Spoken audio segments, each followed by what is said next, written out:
So now I am going to explain about forging design parameters. So we know that forging is a process, metal forming process. So in presence of compressive force, whereas in presence of temperature, so we are going to perform the forging operation or convert the material from one shape to another shape or one form to another form. So it means of plastic deformation, within plastic deformation, right?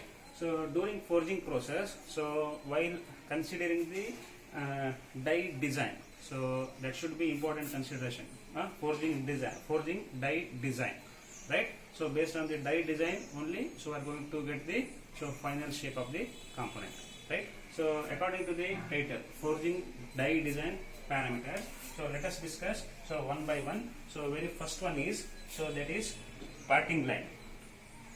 According to the forging design, very first one, parting line.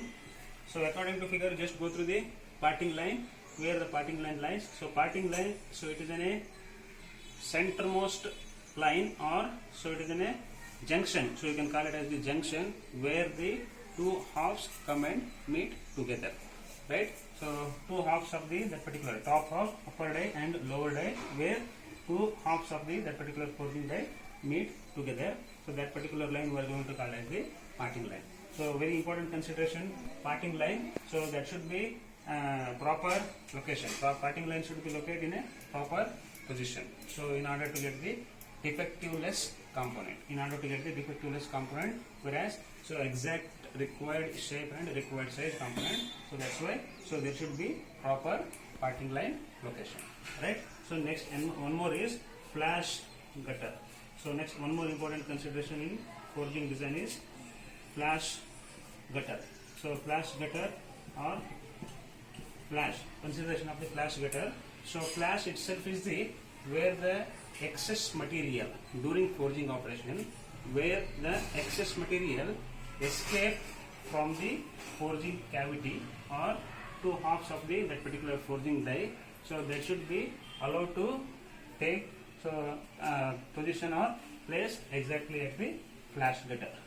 So there should be flash gutter. So if there is no flash gutter, right, so where the excess material escape from the forging die, right, so if there is no flash gutter and proper land, so then pressure will be increased, whereas so it may be increase the forging defect, or there may be possibility with respect to forging process, right, or defective component, you may get the defective component. So that's why flash gutter, there should be proper flash gutter provided in order to avoid the excess pressure during forging process, right? So next, one more important consideration, design consideration, drop angle. So very important consideration, drop angle. So if there is a drop angle, so inside the die cavity, that is we are going to call as the internal drop angle.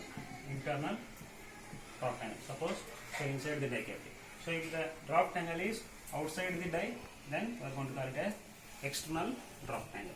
So main purpose of providing the drop angle is in order to easy removal of the die, or easy removal of that particular forged component after forging process.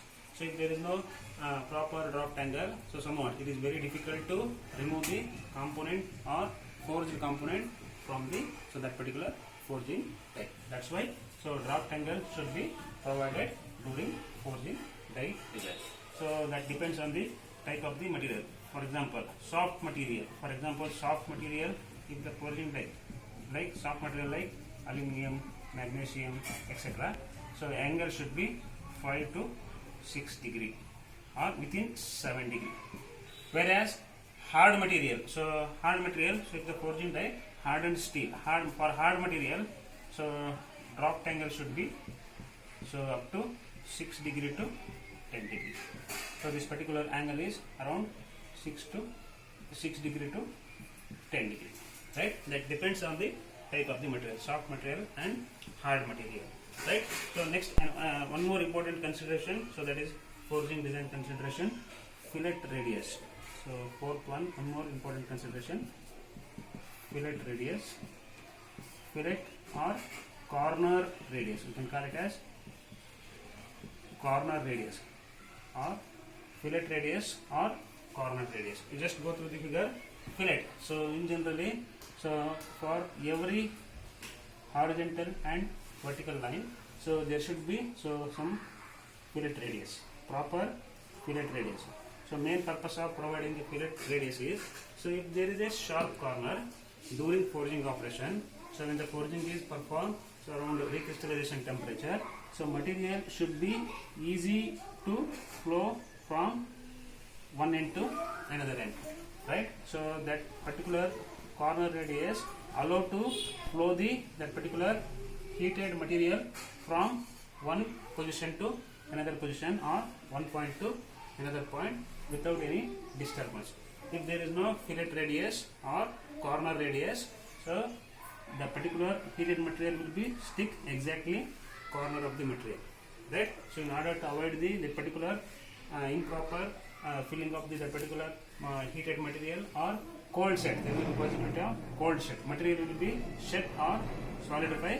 So at exactly, if there is a sharp corner, exactly at the corner of that particular die. That's why, so if there is a proper fillet radius, then material can be easily allowed to flow from the one end to another end. That we are going to call as the fillet radius. By considering or by providing the suitable fillet radius, we are going to perform the forging operation. So that depends on the size of the component. Fillet radius, that depends on the size of the component. Fillet radius, so very long, so 1 mm, 2 mm, 3 mm. So that depends on the size of the component, whereas dimensions of the component. Whereas, so another one more is rib and web. So here, so rib and web. So you just go through the figure, webs and ribs. So these are all the supporting design consideration during forging operation, where the component or raw material should not allow to escape or move from that particular given suitable forging die during forging operation, during high pressure or high force, right? So in that case, so there may be possibility of movement of that particular raw material or component from the forging die. So that particular webs as well as ribs. So these are all the supporting members which support the component or material in order to allow to escape from the forging die, right? Whereas the land, so sufficient land means in order to allow the escape of the excess flash from the die towards flash gutter. So apart from this, so after flash gutter, so after ribs and webs, so one more important consideration, that is other allowance like shrinkage allowance. Very important during forging process, always during molding process or casting process. Generally we are going to consider other allowances like shrinkage allowance. Main purpose of considering this shrinkage allowance is, so during heating, after heating or after cooling, the property of the material is material will get expand or material will be get compressed after heating and after cooling, right? So that's why by considering the mechanical property or property of the material, which material we are going to use for the forging operation or forging process, based on the property of the material, so we are going to provide the shrinkage allowance. So there should be little bit allowance or clearance between that particular component and forging die in order to avoid the forging defect as well as easy removal of the material or component from the die, right? So that is the important consideration, shrinkage allowance, right? So with this, so it completes. So what are the different forging design parameters we are going to consider during forging operation? So in order to avoid the percentage of rejection, whereas in order to fulfill the customer requirement as well as market demand, so with minimum defective component, right? So